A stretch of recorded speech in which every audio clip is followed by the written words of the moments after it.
good evening everyone. Welcome back at our YouTube channel Nitin Coaching Classes. Guys, I know that कि हमारी ये video काफ़ी late upload हो रही है.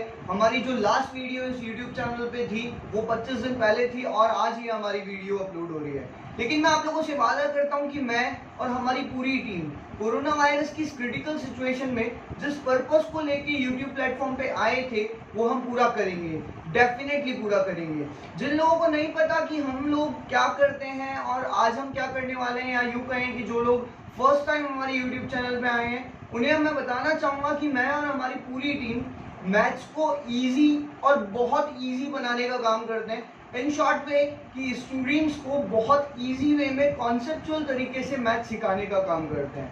मैथ्स एक ह्यूमन स्टूडेंट के दिमाग में होता है कि बहुत टफ होती है, लेकिन एक्चुअल में ऐसा नहीं होता है. इसी पर्पस को लेके हम लोग यूट्यूब प्लेटफॉर्म पे आए थे और डेफिनेटली श्योर मैं अब रेगुलर वीडियो अपलोड करता रहूँगा आप सबके लिए. फिलहाल हम इसी दिशा में आगे बढ़ते हुए आज हम करेंगे 10th RBSC की मैथ्स की बुक का चैप्टर नंबर 15 जो कि है circumference and area of circle. Hindi में कहें तो वृत्त की परिधि और क्षेत्रफल. इस चैप्टर में हम बात करेंगे सर्कल के बारे में और जानेंगे कि सर्कल के अंदर क्या क्या चीजें होती हैं और किस तरह वो वर्क करती हैं. तो चलिए देर किस बात की, शुरू करते हैं. स्वागत एक बार फिर आप लोगों का आपके अपने YouTube channel Nitin coaching classes पर. इजी मैथ्स मतलब नितिन कोचिंग क्लासेस. तो देखिए आज जो हम कॉन्सेप्ट पढ़ने वाले हैं उसका नाम है circumference and area of circle, वृत्त की परिधि और क्षेत्रफल.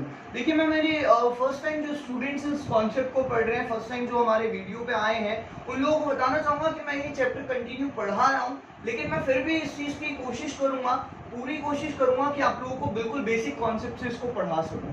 तो देखिए बात करते हैं हम लोग सर्कल की.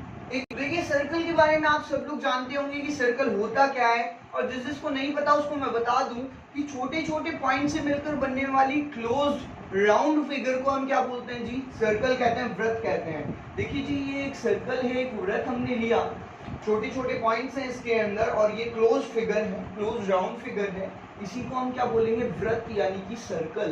अब इस सर्कल, इस वृत्त के अंदर एक बीचों बीच का पॉइंट होता है, बिल्कुल बीच में जो पॉइंट होता है उसको हम कहते हैं हिंदी में केंद्र यानी कि सेंटर. अब एक चीज का और ध्यान रखिएगा कि जो बाउंड्री आपको दिख रही है सर्कल की, जो वृत्त की बाउंड्री हमें दिख रही है, इसको हम बोलते हैं जी सर्कमफ्रेंस. सर्कमफ्रेंस हिंदी में इसको कहेंगे परिधि, यानी कि वृत्त की परिधि, सर्कमफ्रेंस हम इसको बोलते हैं जी. अगर हमने इस बीच वाले पॉइंट से, बिल्कुल बीच वाले पॉइंट से इस बाउंड्री को मिलाया तो ये जो चीज है, ये जो साइड है, ये जो चीज है, इसको हम बोलते हैं रेडियस यानी कि त्रिज्या. ध्यान दीजिएगा कि एक सर्कल क्या होता है, छोटी छोटी पॉइंट से मिलकर बनने वाली क्लोज राउंड फिगर को हम क्या कहते हैं जी? सर्कल कहते हैं. इस सर्कल यानी इस वृत्त के अंदर एक बिल्कुल बीचों बीच का पॉइंट होता है, इसे हम बोलते हैं केंद्र यानी कि सेंटर. और ये जो बाउंड्री हमें दिख रही है इसको हम बोलते हैं सर्कमफ्रेंस यानी कि परिधि. अच्छा, अब हमने बीचों बीच वाले पॉइंट से इस परिधि को टच किया, बाउंड्री को टच किया, तो ये जो लाइन बनी इसको हम बोलते हैं रेडियस यानी कि त्रिज्या.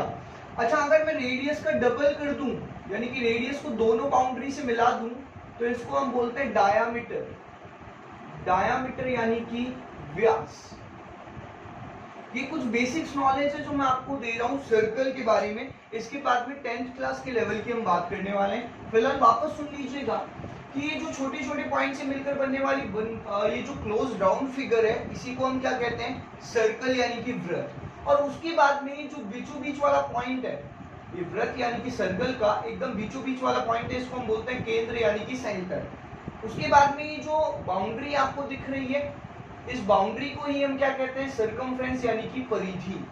अगर हमने बीचों बीच वाले पॉइंट यानी सेंटर से बाउंड्री को टच किया तो ये कहलाती है रेडियस, और अगर मैं रेडियस का डबल कर दूं तो ये कहलाता है पूरा डायामीटर यानी कि व्यास. तो आपको एक चीज तो यहाँ से समझ में आ गई होगी कि जो त्रिज्या होती है वो व्यास की आधी होती है. ध्यान रखिएगा हमेशा, त्रिज्या व्यास की आधी होती है. इंग्लिश में हम कहें तो the radius is the half of the diameter, यानी कि रेडियस जो है वो डायामीटर की हाफ यानी कि आधी होती है। अगर डायमीटर 6 है तो रेडियस 3 हो जाएगी। अगर डायमीटर 14 है तो रेडियस 7 हो जाएगी। क्लियर है गाइस? अच्छा, अब इसके अंदर ये तो हो गई बेसिक नॉलेज की बात। अब हम करते हैं थोड़ी सी लेवल वाली बात। अच्छा, आपको यहाँ पे दो फॉर्मूले मैं क्लियर करवाना चाहूंगा कि सर्कमफ्रेंस ऑफ सर्कल का एक फॉर्मूला होता है गाइस, जो कि होता है 2 पाई आर। मुझे मालूम है कि आप सब लोगों को पता होगा ये circumference of circle 2 pi r होती है, यानी कि वृत्त की परिधि का फॉर्मूला जो होता है बाउंड्री का, वो होता है 2 पाई आर। आप यहाँ पे पाई का मतलब जानते ही होंगे, 22/7 अपन वैल्यू लेते हैं, और आर मतलब रेडियस यानी कि त्रिज्या। तो सर्कमफ्रेंस ऑफ सर्कल यानी कि इस बाउंड्री का क्या फॉर्मूला होता है जी? अगर ये बाउंड्री आपको निकालने के लिए कहा जाए क्वेश्चन में, तो इसका फॉर्मूला होता है 2 पाई आर, यानी कि वृत्त की परिधि का फॉर्मूला 2 पाई आर होता है। अच्छा, यहाँ पे एक चीज और बात की जाएगी, एरिया ऑफ सर्कल भी आपसे कभी कभार पूछा जाता है। तो एरिया ऑफ सर्कल का फॉर्मूला होता है गाइस पाई आर स्क्वायर, यानी कि वृत्त का क्षेत्रफल होता है जी पाई आर स्क्वायर। इतनी नॉलेज तो बेसिक होती है गाइस, ये सब आप लोगों को 9th क्लास तक पढ़ाया जाता है, अच्छे से समझाया जाता है। फिर भी किसी को नहीं मालूम तो वो नोट डाउन कर सकता है यहाँ से। अच्छा, आप ध्यान से देखिएगा, सर्कल यानी कि वृत्त के अंदर मैं आपको 3 चीजें और सिखाऊंगा। वो 3 चीजें बहुत इंपॉर्टेंट होती हैं, 10th के लेवल की होती हैं, तो वो सीखनी बहुत जरूरी है। फर्स्ट इज कॉर्ड, हिंदी में इसको बोलते हैं हम जीवा। कॉर्ड मतलब क्या? सर्कल को अंदर से 2 पॉइंट्स पे टच करने वाली लाइन को ही क्या कहा जाता है? कॉर्ड यानी कि जीवा कहा जाता है। वापस सुनिएगा, सर्कल को अंदर से 2 पॉइंट पे, अंदर से इनर साइड से 2 पॉइंट पे टच जो लाइन करती है, उसको हम क्या कहते हैं जी? कॉर्ड यानी कि जीवा कहा जाता है। देखिए, जैसे अंदर से हमने इसको 2 पॉइंट्स पे टच करवाया, तो यही लाइन क्या कहलाएगी हमारी? कॉर्ड यानी कि जीवा। क्लियर है गाइस? अच्छा, अब हम बात करते हैं एक टेंजेंट की। टेंजेंट को हिंदी में हम कहते हैं स्पर्श रेखा, यानी कि इसका मतलब होता है कि सर्कल को बाहर से किसी एक पॉइंट पे टच करने वाली लाइन स्पर्श रेखा यानी कि टेंजेंट कहलाती है। सर्कल को बाहर से एक पॉइंट पे टच करना। देखिए, ये जो लाइन है ये सर्कल को यहीं टच कर रही है, बस एक पॉइंट पे, एक सिंगल पॉइंट पे टच कर रही है, तो इसका मतलब क्या हो गया? ये टेंजेंट है, यानी कि स्पर्श रेखा है। बताइए, क्लियर है गाइस? होप सो कि आप लोगों को ये चीजें समझ में आ रही होंगी। वापस सुन लीजिएगा, टर्मिनोलॉजी क्लियर कर रहा हूँ।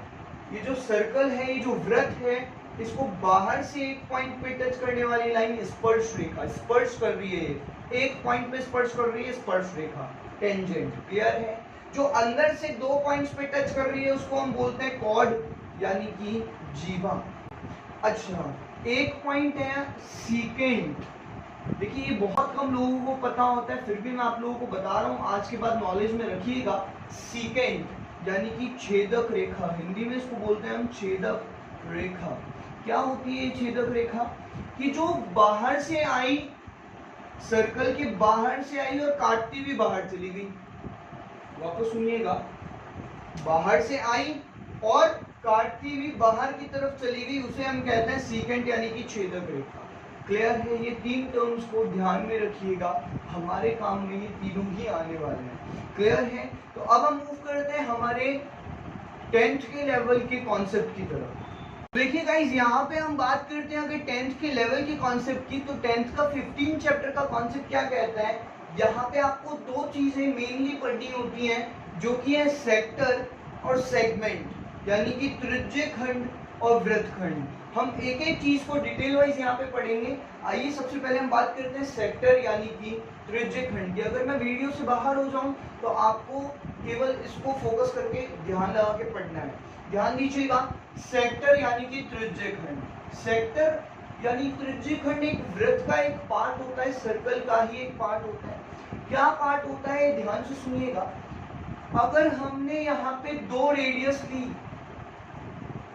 अगर हमने यहाँ पे दो रेडियस ली और एक आर्क लिया, यानी कि चाप हमने लिया दो त्रिज्याओं के साथ में, दो त्रिज्याएं ली है हमने, और यहाँ पे दो त्रिज्याओं के साथ में हमने क्या लिया, ये आर्क लिया, ये चाप लिया, तो ये जो हिस्सा बना, इस हिस्से को हम क्या बोलते हैं, सेक्टर यानी कि त्रिज्यखंड कहते हैं। वापस सुनिएगा, दो रेडियस और एक आर्क से मिलकर बनने वाली फिगर सेक्टर कहलाती है। दो त्रिज्याओं और एक चाप से मिलकर बनने वाली आकृति को हम त्रिज्यखंड बोलते हैं। त्रिज्यखंड, त्रिज्य मतलब त्रिज्या वाला खंड, यानी कि त्रिज्याओं से बना खंड क्या कहलाएगा, सेक्टर यानी कि त्रिज्यखंड कहलाएगा। अच्छा सर, यहाँ देखने पे हमें ये मालूम चल रहा है कि यहाँ पे कितने सेक्टर हैं।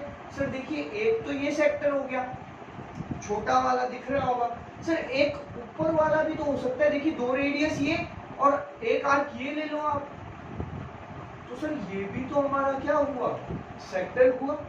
बिल्कुल हुआ, यानी कि एक सर्कल में कितने सेक्टर होते हैं, हमेशा दो सेक्टर होते हैं, एक होगा छोटा और एक होगा बड़ा। छोटे वाले को हम बोलते हैं माइनर सेक्टर, माइनर सेक्टर, और जो बड़ा होता है उसको हम बोलते हैं मेजर सेक्टर।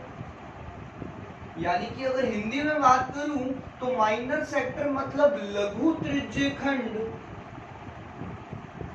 और मेजर सेक्टर मतलब दीर्घ त्रिज्यखंड। बात समझ में आ गई होगी गाइस, मैं वापस रिपीट कर देता हूं, ध्यान से सुनिएगा। दो रेडियस और एक आर्क, दो रेडियस और एक आर्क से मिलकर बनने वाली फिगर सेक्टर कहलाती है। ये देखिए दो रेडियस हैं और एक आर्क है, तो इससे मिलकर बनने वाली फिगर, इसी फिगर को हम क्या बोलेंगे जी, सेक्टर कहेंगे। तो ऐसे तो सर ये दो रेडियस और एक ये आर्क, तो सर कितने सेक्टर बन रहे हैं, यहाँ पे दो सेक्टर बन रहे हैं, एक छोटा और एक बड़ा। छोटे वाले को माइनर सेक्टर और बड़े वाले को मेजर सेक्टर। अगर हम हिंदी में बात करें तो दो त्रिज्याओं और एक चाप से मिलकर बनने वाली आकृति, देखिए दो त्रिज्या है एक चाप है, तो दो त्रिज्याओं और एक चाप से मिलकर बनने वाली आकृति को हम कहते हैं त्रिज्यखंड। तो सर ऐसे तो दो त्रिज्या ये ले लो और एक चाप ये ले लो, तो इसका मतलब ये भी तो त्रिज्यखंड है ऊपर वाला। जी हाँ बिल्कुल है। तो एक वृत्त में कितने त्रिज्यखंड बने, दो, एक छोटा और एक बड़ा। छोटे वाले को हम बोलेंगे लघु त्रिज्यखंड और बड़े वाले को हम बोलेंगे दीर्घ त्रिज्यखंड। क्लियर है। अच्छा एक चीज यहाँ पे मैं आपको नोट करवा दूं, ध्यान से सुनिएगा। अगर मान लीजिए डायग्राम आया है आपके पास में, तो डायग्राम यानी कि इस फिगर को देख के, इस आकृति को देख के आप बता सकते हो कि छोटा कौन सा है और बड़ा कौन सा है। क्लियर है। लेकिन अगर मान लीजिए आपको क्वेश्चन में एक डायग्राम दिया हुआ नहीं है, फिर आप कैसे पहचानेंगे कि आपको जो है वो माइनर वाला दे रखा है या मेजर वाला दे रखा है। तो इसके लिए ध्यान से सुन लीजिएगा, 180 डिग्री से छोटा वाला 180 डिग्री से छोटा जो होगा वो माइनर होगा, और 180 डिग्री से बड़ा मेजर यानी कि दीर्घ होगा। वापस सुनिएगा, थीटा यानी कि एंगल क्वेश्चन में दिया हुआ आता है, थीटा जो है वो आपको क्वेश्चन में गिवन आएगा। तो जो थीटा है उसी के बेस पे अपन पहचानेंगे कि माइनर पूछा है या मेजर पूछा है। तो अगर थीटा आपको 180 डिग्री से छोटा दिया हुआ है, 180 डिग्री से कम का दिया हुआ है तो वो माइनर है, और अगर 180 डिग्री से बड़ा दिया हुआ है तो वो मेजर है। यानी कि 180 डिग्री से कम होगा तो लघु और 180 डिग्री से बड़ा होगा तो दीर्घ।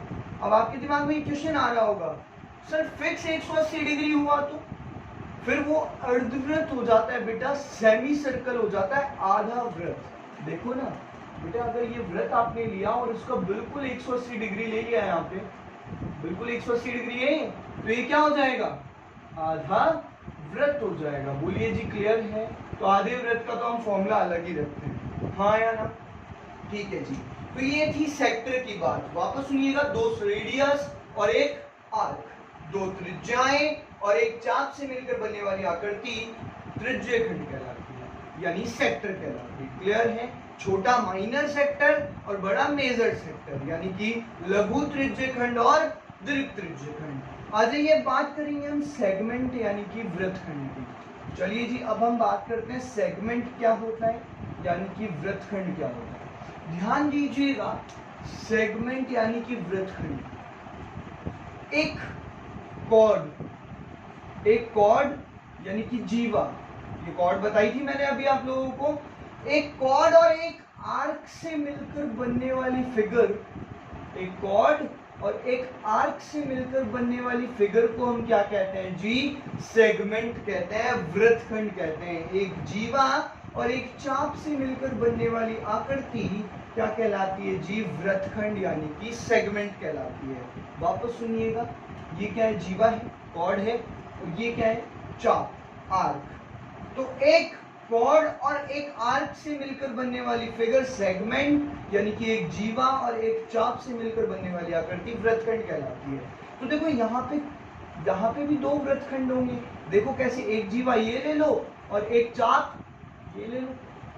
चाप ये भी ले सकते हो ना आप, तो एक जीवा ये हो गई, एक चाप ये हो गई। इसका मतलब ये भी तो वृत्तखंड है।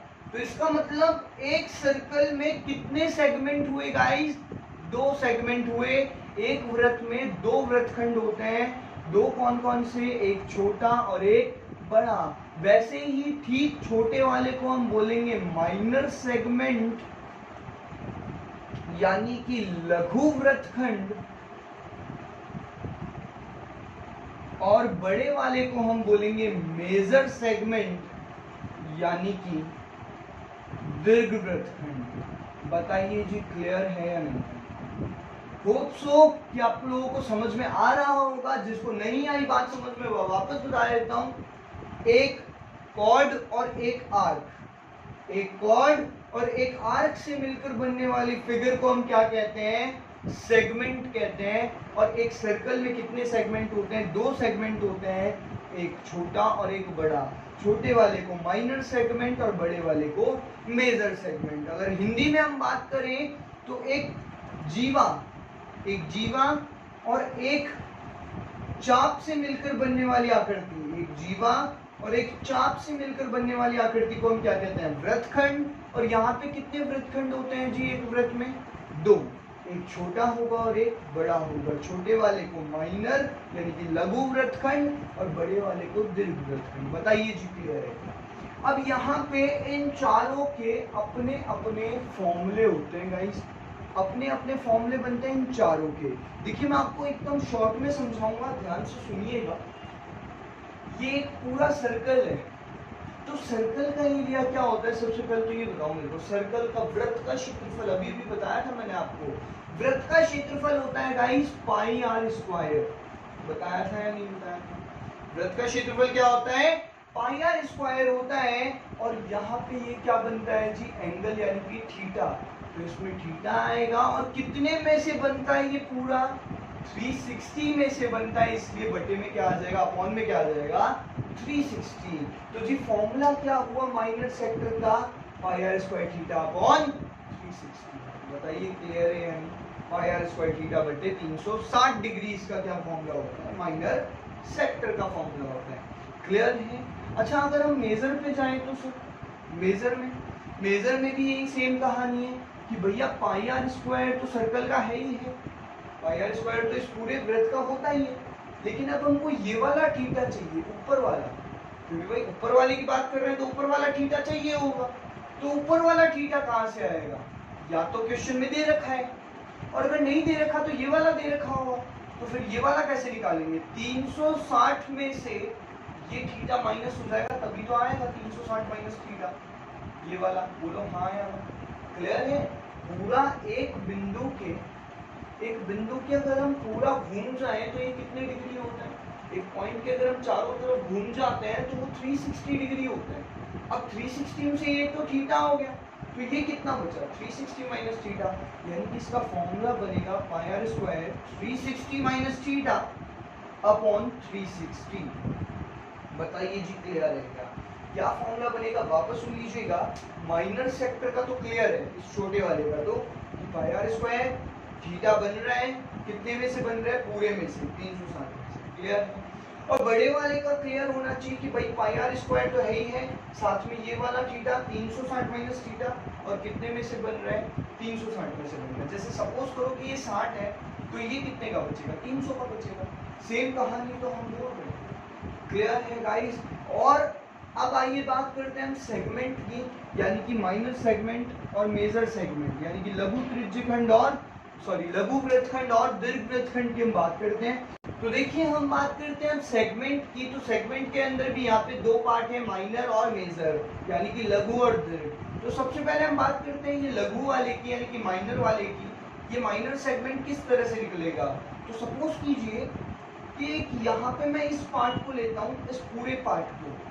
देखिए पूरा पार्ट आपको याद आया क्या था, ये पूरा पार्ट था हमारा माइनर सेक्टर, यानी कि लघु त्रिज्यखंड था। अभी इससे पहले वृत्तखंड से पहले मैं आपको क्या पढ़ा रहा था, त्रिज्यखंड पढ़ा रहा था। तो वहीं पे ये वाला पार्ट, पूरा पार्ट क्या था, ये त्रिज्यखंड था। बोलिए हाँ या ना। और हमें अब कौन सा पार्ट चाहिए, ये वाला पार्ट चाहिए, बस इतना सा हिस्सा चाहिए, से यस और नो। तो ये इतना सा हिस्सा हम कैसे निकालेंगे, यही तो है लघु वृत्तखंड, यही है इतना सा हिस्सा लघु वृत्तखंड। तो हम एक काम करते हैं कि इस पूरे में से, इस पूरे माइनर सेक्टर में से अगर मैं ये ट्रायंगल को हटा दूंगा, इंग्लिश में सुनिएगा एक बार, ये माइनर सेगमेंट हमें चाहिए, ये इतना सा हिस्सा, इसे ही तो बोल रहे हैं माइनर सेगमेंट। तो ये माइनर सेगमेंट कैसे आ सकता है, जब मैं इस पूरे माइनर सेक्टर में से इस ट्रायंगल को क्या कर दूंगा, माइनस कर दूंगा। वापस देखिएगा, इस पूरे माइनर सेक्टर में से अगर मैं ये ट्रायंगल माइनस कर दूं, तो यही हिस्सा यानी कि माइनर सेगमेंट बचेगा। यानी कि क्या फॉर्मूला बना माइनर सेगमेंट का, minor sector minus area of triangle, area of triangle. बताइए हाँ या ना। यानी कि हिंदी में बात करूं तो लघु त्रिज्यखंड माइनस त्रिभुज का क्षेत्रफल। बताइए हाँ या ना। ये इसका फॉर्मूला बनेगा कि इस पूरी चीज में से, इस माइनर सेक्टर लघु त्रिज्यखंड में से ये ट्रायंगल आप माइनस कर दो, तो यही तो बचेगा माइनर सेगमेंट। हाँ या ना। अच्छा अब बात करते हैं हम मेजर यानी कि दीर्घ वृत्तखंड। समझिएगा मैं क्या बात कर रहा हूँ। अब इसको हटा देते हैं। अब ये दीर्घ वाला हमें चाहिए, यानी कि मेजर वाला हमें चाहिए। ये मेजर वाला पार्ट कैसे आएगा, सोचो। अब हमें ये नहीं चाहिए, अब हमें कौन सा हिस्सा चाहिए, अब हमें ये वाला हिस्सा चाहिए, ये पूरा हिस्सा हमें चाहिए। तो ये पूरा हिस्सा गाइस कैसे आ सकता है, दिमाग लगाओ एक बार कि ये पूरा हिस्सा कैसे आ सकता है। क्या करें हम ऐसा कि ये वाला हिस्सा हमारे पास निकल के आ जाए, बताओ क्या करें हम ऐसा कि ये वाला हिस्सा, ऊपर वाला हिस्सा हमको निकल के आ जाए। तो ध्यान से सुनिएगा, अगर मैं इस पूरे सर्कल में से, इस पूरे वृत्त में से, इस पूरे सर्कल में से अगर ये चीज माइनस कर दूं तो क्या यही बचेगा, हाँ या ना। अगर मैं इस पूरे वृत्त में से ये वाला हिस्सा माइनस कर देता हूँ तो यही बचेगा। इस वाले हिस्से को क्या बोलते हैं, माइनर सेगमेंट। अभी पढ़ा तो है हमने माइनर सेगमेंट यानी कि लघु वृत्तखंड। तो अगर मैं पूरे वृत्त में से लघु वृत्तखंड माइनस कर दूं तो दीर्घ वृत्तखंड अपने आप आ जाएगा। यानी कि अगर मैं पूरे वृत्त यानी पूरे सर्कल में से अगर माइनर सेगमेंट माइनस कर दूं तो मेजर सेगमेंट आ जाएगा। कहने का मतलब area of circle minus area of minor segment, यानी कि हिंदी में अगर कहें तो वृत्त का क्षेत्रफल माइनस लघु वृत्तखंड का क्षेत्रफल, लघु वृत्तखंड का क्षेत्रफल। यानी कि अगर मैं इस पूरे वृत्त, इस पूरे सर्कल में से ये माइनर सेगमेंट यानी कि लघु वृत्तखंड माइनस करता हूं तो मेजर सेगमेंट यानी कि दीर्घ वृत्तखंड अपने आप निकल के आ जाएगा। तो ये कुछ फॉर्मूलाज थे गाइस। इन फॉर्मूलाज को मैं एक बार सिस्टमैटिक ढंग से लिख दे रहा हूँ। आपको अगर इसको लर्न करना है, लिखना है, नोट डाउन करना है तो वो कर सकते हैं आप लोग। भाई ये है कुछ फॉर्मूलाज इस चैप्टर के जो कि आपको लर्न करने हैं। आप लिख सकते हैं, चाहे वीडियो को स्टॉप कर लीजिए, पॉज कर लीजिए एक बार, और फिर नोट डाउन करना है या लर्न करना है वो फटाफट से इसको कीजिए और फिर आगे मूव ऑन करेंगे।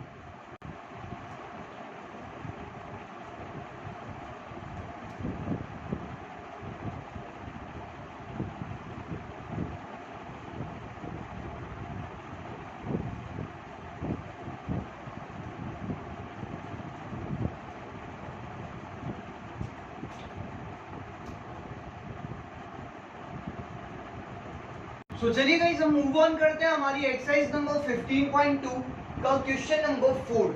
15.2 एक्सरसाइज यानी कि प्रश्नावली 15.2 का प्रश्न नंबर 4। 15.2 का क्वेश्चन नंबर 4। ध्यान दीजिए क्वेश्चन क्या कह रहा है आपके सामने। त्रिज्या 21 सेंटीमीटर वाले वृत्त का चाप केंद्र पर 60 डिग्री का कोण अंतरित करता है यानी कि बनाता है।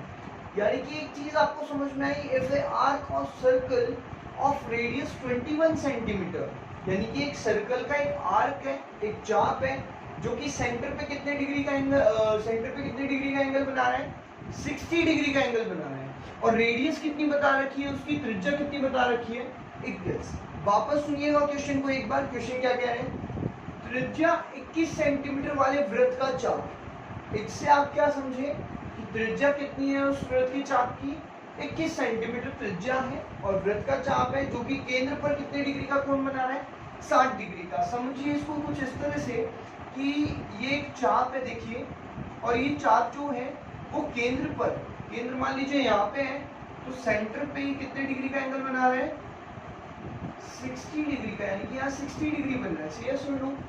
और ये जो रेडियस आपको दे रखी कितनी दे रखी है, 21 सेंटीमीटर दोनों रेडियस है, तो दोनों 21 की हो जाएंगी। से यस और नो। यानी कि इंग्लिश में पढ़े तो देखिए, if a arc of circle of radius 21 centimetre, एक आर्क है और कितने सेंटीमीटर का आर्क है, ये 21 सेंटीमीटर रेडियस का ये आर्क है, और जो कि सेंटर पे is make an angle of 60 degree, is make an angle of 60 degree on centre. Centre पे कितने डिग्री का एंगल बना रहा है ये चाप, ये आर्क कितने डिग्री एंगल बना रहा है, 60 डिग्री का एंगल बना रहा है। क्लियर।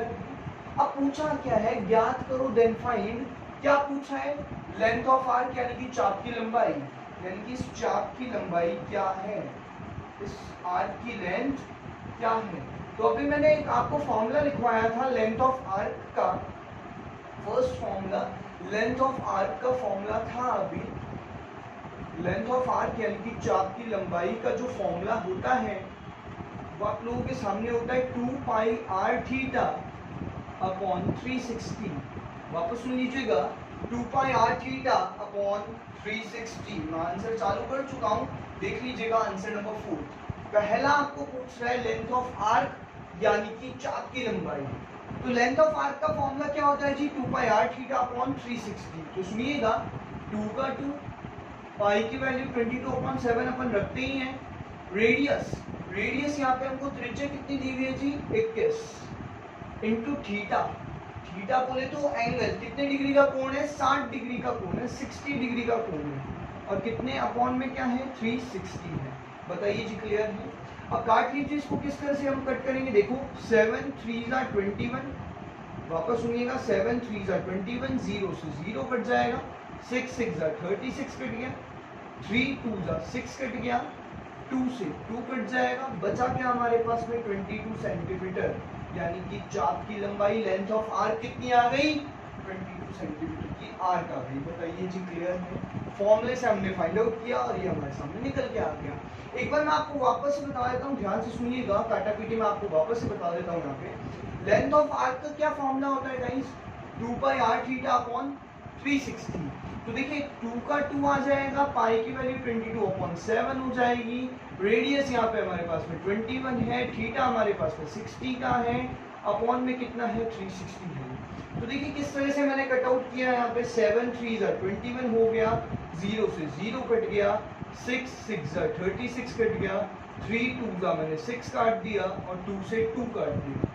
तो जब सब कुछ कट गया तो बचा क्या, 22 सेंटीमीटर। मेरा यही आंसर निकल के आ गया। बताइए कोई दिक्कत, इजी है।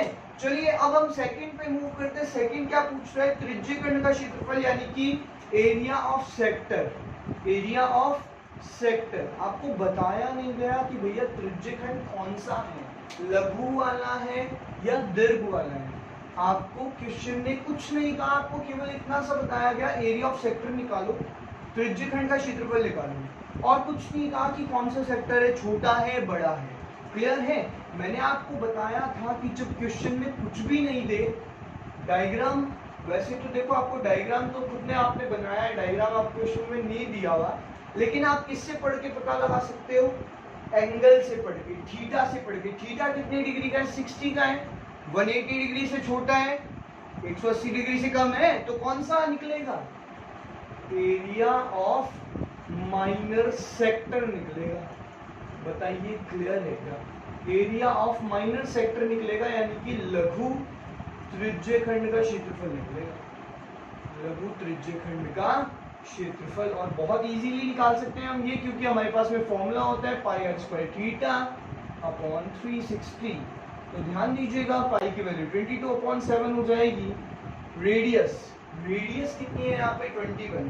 तो 21 इंटू 21। सर दो बार क्यों लिखा है आपने? सर 21 इंटू 21 दो बार क्यों लिखा? क्योंकि आर पे क्या है? स्क्वायर है। रेडियस पे क्या है? स्क्वायर है, इसलिए हमने दो बार लिखा है। तो रेडियस दो बार आएगी। मल्टीप्लाई थीटा कितना का है? देखो 60 का है, ये 60 आ गया। अपॉन में कितने डिग्री है? 360 डिग्री है। बोलो जी कोई दिक्कत है तो आप लोगों को कितना समझ में आ रहा होगा। तो देखो 0 से 0 कट जाएगा, 7 3 21 कट जाएगा, 6 6 मैंने 36 काट दिया, 3 2 मैंने 6 काट दिया, 2 से 22 कट जाएगा, 2 1 2 2 1 2, बचेगा कितना? 11 इंटू 21। वापस देख लीजिएगा एक बार पूरी काटापीटी में, आपको वापस से बता दे रहा हूँ, ध्यान से सुनिएगा। देखिए इधर देख लीजिए, पाई की वैल्यू कितनी हो जाएगी? 22/7 हो जाएगी। रेडियस आपके पास में 21 इंटू 21। सर दो बार क्यों? क्योंकि आर पे स्क्वायर है।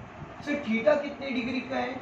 60 डिग्री का है, कोण 60 डिग्री का। बट्टे में कितना आ जाएगा? 360। अब देखिए मैंने किस तरह से काटा, 7 3 21 काटा, 0 से 0 कट गया, 6 6 36 कट गया, 3 2 6 कट जाएगा, 2 से 22 कट जाएगा, 2 1 2 2 2 टाइम बचा 11 इंटू 21। तो 11 से मल्टीप्लाई करने की ट्रिक मैंने आप सब लोगों को सिखा रखी है। सर कैसे? 2 इधर 1 इधर, दोनों को प्लस कीजिए, 2 और 1 3 बीच में, तो 231 सेंटीमीटर स्क्वायर। या आ गया आपके पास में क्या? एरिया ऑफ माइनर सेक्टर, यानी कि लघु त्रिज्यखंड का क्षेत्रफल। बताइए क्लियर है? यानी कि सेकंड पॉइंट हमारा क्लियर हो चुका है, एरिया ऑफ माइनर सेक्टर लघु त्रिज्यखंड का क्षेत्रफल हम निकाल चुके हैं। Is that clear guys? आइए मूव ऑन करते हैं थर्ड, यानी कि वृत्तखंड का क्षेत्रफल। Area of minor segment, area of minor segment check कीजिएगा। थर्ड हम निकाल रहे हैं area of minor segment. Area of minor segment, तो guys area of minor segment का formula area of minor sector, area of minor sector minus area of triangle, यही होता है, हाँ या ना? यानी कि हिंदी में अगर हम कहें तो लघु वृत्तखंड का क्षेत्रफल क्या बताया था मैंने अभी आपको? लघु वृत्तखंड का क्षेत्रफल बराबर लघु त्रिज्यखंड का क्षेत्रफल, लघु त्रिज्यखंड का क्षेत्रफल माइनस त्रिभुज का क्षेत्रफल। अब सुनिएगा, लघु त्रिज्यखंड का क्षेत्रफल यानी एरिया ऑफ माइनर सेक्टर तो अभी अभी आपने निकाला था। एरिया ऑफ माइनर सेक्टर यानी त्रिज्यखंड का क्षेत्रफल अभी अभी जस्ट आपने सेकंड क्वेश्चन में निकाला था। कितना आया था? 231 आया था। याद है नहीं है? अभी सेकंड क्वेश्चन निकाल के आए हम लोग, कितना आया था? 231। तो आप सीधा निकालने की क्या जरूरत है, उठा के रख दो ना 231। बताओ हाँ या? एरिया ऑफ माइनर सेक्टर आपको निकालने की जरूरत नहीं है अब वापस। क्यों? क्योंकि हमने अभी अभी जस्ट निकाला था, तो आप वहां से उठा के डायरेक्ट रख सकते हैं 231। सिर्फ काटेगा नहीं ऐसे क्वेश्चन एग्जामिनर, नहीं काटेगा, क्योंकि उसने आपसे पहले क्या निकलवाया है? त्रिज्यखंड का क्षेत्रफल यानी कि एरिया ऑफ माइनर सेक्टर निकलवाया है, जो कि कितना निकला है? 231। तो आपने क्या पुट कर लिया? 231 डायरेक्ट पुट कर दिया आपने। अब देखिए क्या है area of triangle. Triangle, so triangle कौन सा बन रहा है? देखो ये वाला, हमको यही हिस्सा पूछ रहे हैं, यही है माइनर सेगमेंट, लघु वृत्तखंड यही है, हाँ या ना? लघु वृत्तखंड का क्षेत्रफल यानी एरिया ऑफ माइनर सेगमेंट, अब यही हिस्सा निकाल रहे हैं। तो ये हिस्सा कैसे निकालेंगे? इस पूरे माइनर सेक्टर में से ये ट्रायंगल माइनस कर देंगे। तो ये माइनर सेक्टर तो हमने लिख लिया डायरेक्ट 231, लेकिन बात ये है कि ये ट्रायंगल कौन सा है? इस ट्रायंगल का एरिया क्या है? सर एरिया ऑफ ट्रायंगल तो आपने पढ़ा है ही नहीं। एरिया ऑफ ट्रायंगल तो हमको किसी ने पढ़ाया है half into base into height, यही पढ़ाया आपको। त्रिभुज का क्षेत्रफल आपने सुना होगा 1/2 इंटू आधार इंटू ऊंचाई, लेकिन बेटा वो होता है राइट एंगल ट्रायंगल का फॉर्मूला, समकोण त्रिभुज का क्षेत्रफल। यहाँ पे ये राइट एंगल ट्रायंगल नहीं है, क्योंकि एंगल कितने डिग्री का है, 60 डिग्री का है। अगर यहाँ पे एंगल 90 डिग्री का होता तब यहाँ पे कौन सा फॉर्मूला लगता, 1/2 इंटू आधार इंटू ऊंचाई यानी कि half into base into height, वो फॉर्मूला लग जाता। लेकिन अभी यहाँ पे एंगल कितने डिग्री का है, 60 डिग्री का। तो गाइज मेरी बात ध्यान से गांठ बांध लो कि जब भी एंगल 60 डिग्री का आएगा तो वो हमारे पास में समबाहु त्रिभुज होगा, यानी कि इक्विलेटरल ट्रायंगल होगा। देखिए आपको अगर यहाँ पे थीटा 60 डिग्री आ रहा है, इसका मतलब फिक्स है कि ये कौन सा ट्रायंगल है, इक्विलेटरल ट्रायंगल है, समबाहु त्रिभुज है। और अगर यहाँ पे एंगल यानी थीटा 90 डिग्री का आ रहा है तो फिक्स है कि ये कौन सा ट्रायंगल है, राइट एंगल ट्रायंगल यानी कि समकोण त्रिभुज, जिसका फॉर्मूला क्या होता है 1/2 इंटू आधार इंटू ऊंचाई यानी half into base into height. तो सर वो तो 90 डिग्री की बात हो गई, लेकिन अभी तो क्या आ रहा है 60 डिग्री यानी कि इक्विलेटरल ट्रायंगल। इक्विलेटरल ट्रायंगल यानी कि समबाहु त्रिभुज का जो फॉर्मूला होता है वो होता है √3/4 और साइड का स्क्वायर। वापस सुन लीजिएगा क्या फॉर्मूला होता है, √3/4 भुजा का स्क्वायर। ये फॉर्मूला होता है किसका, इक्विलेटरल ट्रायंगल यानी कि समबाहु त्रिभुज का। और कब बनता है इक्विलेटरल ट्रायंगल समबाहु त्रिभुज, जब कितने डिग्री का एंगल आए, 60 यानी 60 डिग्री का कोण है। तो आपको ये वाला फॉर्मूला लगाना है। सर हमेशा यही ध्यान रखना है क्या, जी हाँ, हमेशा अगर 60 डिग्री यानी 60 डिग्री का कोण आ रहा है तो आपको ऑलवेज √3/4 साइड स्क्वायर लगाना है। तो आ जाइए देखिए, 231 का तो 231 माइनस √3 का √3/4 का 4, साइड यानी कि भुजा कितनी है इसकी 21, देखिए कितनी है 21, तो 21 का स्क्वायर। तो ध्यान दीजिएगा इधर देख लीजिए, 231 माइनस 21 का स्क्वायर कितना हो जाएगा जी, 441। 21 का स्क्वायर 441, √3 का √3 और अपॉन में 4। आप लोग यहाँ भी छोड़ के आ सकते हैं, लेकिन यहाँ छोड़ने से आरबीएससी में पूरे नंबर नहीं दिए जाते, इसलिए आपको पूरा करना है। तो ध्यान दीजिएगा कैसे करोगे, 231 का तो 231, 4 का इसमें डिवाइड दे दो। आप कैसे दे सकते हो, 4 1 जा 4, 4 1 जा 4, 0 आएगा, 4 2 जा 8 और 4 5 जा 20, मल्टीप्लाई बाय √3। गाइस √3 की वैल्यू आप हमेशा ध्यान रखिएगा, √3 की वैल्यू आप ध्यान ये रखिएगा हमेशा 1.732 होती है। √3 की क्या वैल्यू है गाइस, 1.732। तो यहाँ पे आप 1.732 कर लेंगे, और जब आप इन दोनों को मल्टीप्लाई कराएंगे, 231 माइनस इन दोनों को जब आप मल्टीप्लाई कराएंगे तो आप पाएंगे 190.95। अब आप क्या कर देंगे, इसमें से 231 में से 190.95 को आप माइनस कर देंगे तो आपके पास में यहाँ आएगा, आ जाएगा 40.05 अप्रॉक्स, यानी कि ये आपका एक्चुअल आंसर हो चुका है 40.05। देखिएगा वापस सुनिएगा, अगर आप एरिया ऑफ माइनर सेगमेंट निकालना चाहते हैं, ये इतनी सी चीज निकालना चाहते हैं, तो आपको माइनर सेक्टर में से, इस पूरी चीज में से यानी माइनर सेक्टर में से आपको ये ट्रायंगल क्या करना पड़ेगा, माइनस करना पड़ेगा। यानी कि अगर आप लघु वृत्तखंड चाहते हैं तो आपको लघु त्रिज्यखंड में से त्रिभुज माइनस करना ही पड़ेगा। तो देखिए लघु त्रिज्यखंड माइनर सेक्टर हम सेकंड क्वेश्चन में निकाले थे, 231 हमने वो रख दिया। अब ये ट्रायंगल कौन सा है, ये है जी समबाहु त्रिभुज, इक्विलेटरल ट्रायंगल। क्यों, क्योंकि इसमें एंगल कितने डिग्री का है, 60 डिग्री का, इसलिए ये समबाहु त्रिभुज इक्विलेटरल ट्रायंगल का फॉर्मूला आ गया √3/4 साइड स्क्वायर। तो √3/4 भुजा 21 है, साइड 21 है, 21 का स्क्वायर आ गया। देखिए 231 का 231, √3 का √3, 4 का 4, 21 का स्क्वायर, 21 का स्क्वायर हो जाएगा 441। अब देखिए 231 का 231, आपने 4 का डिवाइड इसमें दे लिया, √3 की आपने वैल्यू लिख ली 1.732, आपने इनको मल्टीप्लाई किया और माइनस करके आपका आंसर आ गया। बताइए क्लियर है क्या, इज देयर एनी डाउट? तो आप मुझसे कमेंट सेक्शन में जाके पूछ सकते हैं कि सर वो क्वेश्चन हमें समझ में नहीं आया है, आंसर हमारा एक्यूरेट नहीं आ रहा, तो मैं आप लोगों को नेक्स्ट वीडियो के अंदर इस क्वेश्चन को वापस से समझा दूंगा, कोई प्रॉब्लम नहीं। चलिए हम मूव करते हैं हमारे एक और क्वेश्चन पे, जो कि है इंटरेस्टिंग क्वेश्चन, सेम इसी तरह का क्वेश्चन, आइए मूव करते हैं। तो देखिए गाइस, ये है आपका question number 6 of exercise number 15.2। 15.2 का क्वेश्चन नंबर 6, ध्यान से देखिएगा क्या कह रहा है क्वेश्चन। 3.5 सेंटीमीटर त्रिज्या के वृत्त में एक जीवा केंद्र पर 90 डिग्री का कोण अंतरित करती है। देखिए वापस से पढ़िएगा, 3.5 सेंटीमीटर त्रिज्या के वृत्त में, यानी कि एक वृत्त है कितने सेंटीमीटर त्रिज्या का, 3.5 सेंटीमीटर त्रिज्या का एक वृत्त है जिसकी एक जीवा, एक कॉर्ड जो है वो केंद्र पर यानी सेंटर पर कितने डिग्री का कोण बनाती है, 90 डिग्री का कोण बनाती है। लघु वृत्तखंड का क्षेत्रफल ज्ञात करो। इंग्लिश में पढ़िएगा, in a circle of radius of 3.5 centimetre, यानी कि 3.5 सेंटीमीटर, 3.5 सेंटीमीटर रेडियस वाले एक सर्कल में एक कॉर्ड कितने डिग्री का एंगल बनाती है सेंटर पे, 90 डिग्री का। देखिए डायग्राम कैसे बनेगा इसका, ध्यान दीजिएगा।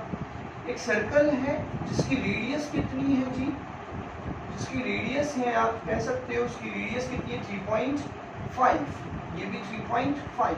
तो इसकी एक जो कॉर्ड है, जो जीवा है, ये देखिए कॉर्ड हो गई, ये जो जीवा है, ये कॉर्ड है, कितने डिग्री का एंगल बना रही है, 90 डिग्री का एंगल बना रही है। से ये सोचो कितने डिग्री का एंगल बना रही है, 90 डिग्री का। तो आपको क्या फाइंड करना है, एरिया ऑफ माइनर सेगमेंट, लघु वृत्तखंड का क्षेत्रफल। तो लघु वृत्तखंड यही है, माइनर सेगमेंट यही है बेटा जी। तो माइनर सेगमेंट कैसे निकलेगा guys, area of minor segment का फॉर्मूला सबको क्लियर होगा। एरिया ऑफ माइनर सेगमेंट का फॉर्मूला होता है area of minor sector, area of minor sector minus हम कर देंगे इसमें से area of triangle, area of triangle, यानी कि लघु वृत्तखंड का क्षेत्रफल। लघु वृत्तखंड का क्षेत्रफल हम किस तरह से निकालेंगे, लघु वृत्तखंड के क्षेत्रफल के लिए हम लघु त्रिज्यखंड के क्षेत्रफल में से लघु त्रिज्यखंड का क्षेत्रफल और माइनस कर देंगे हम लोग इसमें से त्रिभुज का क्षेत्रफल। तो अब मेन इंपॉर्टेंट बात ये है कि लघु त्रिज्यखंड का क्षेत्रफल क्या होता है, एरिया ऑफ माइनर सेक्टर क्या होता है, pi r square theta upon 360 से सुन लो, pi r square theta upon 360 minus त्रिभुज यानी कि ट्रायंगल कौन सा है सर, ये अभी मैंने लास्ट के क्वेश्चन में आपको बताया था कि अगर एंगल यानी कि कोण यानी कि थीटा अगर 90 डिग्री 90 डिग्री का आता है तो वो कौन सा ट्रायंगल होता है, राइट एंगल ट्रायंगल यानी कि समकोण त्रिभुज। और समकोण त्रिभुज का एक फिक्स फॉर्मूला होता है जी, half into base into height. से क्लियर, ध्यान रखिएगा। अगर आपके ट्रायंगल में यानी कि थीटा कितने डिग्री का आ रहा है, 90 डिग्री का, तो आपको मालूम ही होगा एक ऐसा ट्रायंगल जिसमें एक एंगल 90 डिग्री का हो, राइट एंगल ट्रायंगल होता है, उसका फॉर्मूला 1/2 इंटू आधार इंटू ऊंचाई। तो आप देखिए इसको सॉल्व कैसे करना है, ध्यान दीजिएगा, इधर देख लीजिएगा। पाई की वैल्यू 22/7 हम रख देंगे, आर हमारे पास में 3.5 है, तो 3.5 को अगर हम शॉर्ट में सॉल्व करा लें तो आर को अगर हम 3.5 रखते हैं, पॉइंट हटा लेंगे तो नीचे कितना आ जाएगा, पॉइंट हटाते नीचे 10 आ जाएगा। अब देखिए आप 7 से 5 से काट लीजिए, 5 7 35 और 5 2 10, तो रेडियस कितनी आ गई जी, 7/2, यानी कि 7/2 इंटू 7/2। सर दो बार क्यों लिख रहे हो, क्योंकि रेडियस का क्या है, स्क्वायर है। सर थीटा कितने डिग्री का है, 90 डिग्री का है ही है, अपॉन 360, देखिए 360। क्लियर है जी। वापस सुनिएगा, एक बार वापस देखिएगा, मैं फॉर्मूला आपको लिख ले रहा हूँ यहाँ पे, ध्यान दीजिएगा। लघु त्रिज्यखंड का क्षेत्रफल यानी कि एरिया ऑफ माइनर सेक्टर क्या है, pi r square theta upon 360 minus त्रिभुज यानी कि एरिया ऑफ ट्रायंगल कौन सा है, half into base into height, यानी कि 1/2 इंटू आधार इंटू ऊंचाई। तो ध्यान दीजिएगा, पाई की वैल्यू 22/7, रेडियस अपनी 7/2 इंटू 7/2 हो जाएगी, थीटा अपना 90 का है, अपॉन 360 यानी कि 360 माइनस 1/2 इंटू बेस यानी आधार कितने का, इसको 3.5 का, और 3.5 को हमने क्या लिख लिया, 7/2। सर ऊंचाई, सर हाइट भी इसकी कितनी की, 3.5 की। ध्यान रखिएगा, बेस भी 3.5 और हाइट भी 3.5 यानी कि 7/2। बताइए जी, क्लियर है। अब देखिएगा ध्यान से, इसको काटेंगे कैसे, 7 से 7 कैंसिल हो जाएगा, 0 से 0 कैंसिल हो जाएगा, 9 4 36 कैंसिल हो जाएगा, बचेगा क्या, देखिए 2 से आप 22 काट दीजिए, 2 1 जा 2, 2 1 जा 2, और 11 7 जा 77 और 2 4 जा 8। यहाँ चेकआउट आउट कीजिए, 7 7 जा 49, 49 1 जा 49 और अपॉन में 2 2 जा 4, 4 2 जा 8, यानी कि आ क्या रहा है, देखिए यहाँ देख लीजिए 77 अपॉन 8 माइनस 49 अपॉन 8। क्या ले लेंगे आप लोग एलसीएम, 8 और 8 का एलसीएम 8 आ जाएगा। मैंने आप लोगों को सिखा रखा है कि जहां एलसीएम लेने वाली चीजें सेम हो तो एलसीएम सेम, और एलसीएम सेम तो ऊपर वाले डिजिट्स भी सेम, यानी कि 77 माइनस 49। तो जब आप 77 में से 49 आप माइनस करेंगे तो आपके पास यहाँ पे बच जाएगा 8 और 28 अपॉन 8। 28 अपॉन 8 का मतलब आप 8 का डिवाइड दे लीजिएगा, 8 3 जा 24 और 8 5 जा 40, तो 3.5 सेंटीमीटर स्क्वायर आपका करेक्ट आंसर है। बताइए, ध्यान रखने वाली बस बात ये थी कि यहाँ पे ये ट्रायंगल कौन सा होगा, यहाँ पे ट्रायंगल होगा राइट एंगल ट्रायंगल यानी कि समकोण त्रिभुज। और समकोण त्रिभुज का क्या फॉर्मूला होता है, 1/2 इंटू आधार इंटू ऊंचाई यानी 1/2 बेस इंटू हाइट। तो इसकी बेस भी 3.5 और हाइट भी 3.5। क्लियर है। और ये तो आप जानते ही हैं, एरिया ऑफ माइनर सेक्टर क्या होता है, pi r square theta upon 360 minus की half into base into height. फॉर्मूले में हमने वैल्यू पुट करी, माइनस किया, एलसीएम लिया और एलसीएम लेते ही हमारा आंसर आ गया। देखिए गाइस, ये थे आपके दो क्वेश्चन एक्सरसाइज के, question number 4 and question number 6, जो कि मैं आपको कंटिन्यू टॉपिक करवा रहा था।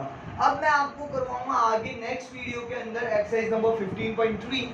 उम्मीद करता हूं कि आपको ये दोनों क्वेश्चन अच्छे से समझ में आए होंगे और आप इनको डिटेल वाइज पढ़ेंगे। देखिए, दो टॉपिक मैंने आपको न्यू पढ़ाए, इसके अंदर वो थे, एक तो इक्विलैटरल ट्रायंगल यानी कि समबाहु त्रिभुज, जिसका फॉर्मूला होता है √3/4 साइड स्क्वायर, √3/4 साइड स्क्वायर, और एक मैंने आपको बताया राइट एंगल ट्रायंगल यानी कि समकोण त्रिभुज, जिसका फॉर्मूला होता है half into base into height यानी कि 1/2 इंटू आधार इंटू ऊंचाई।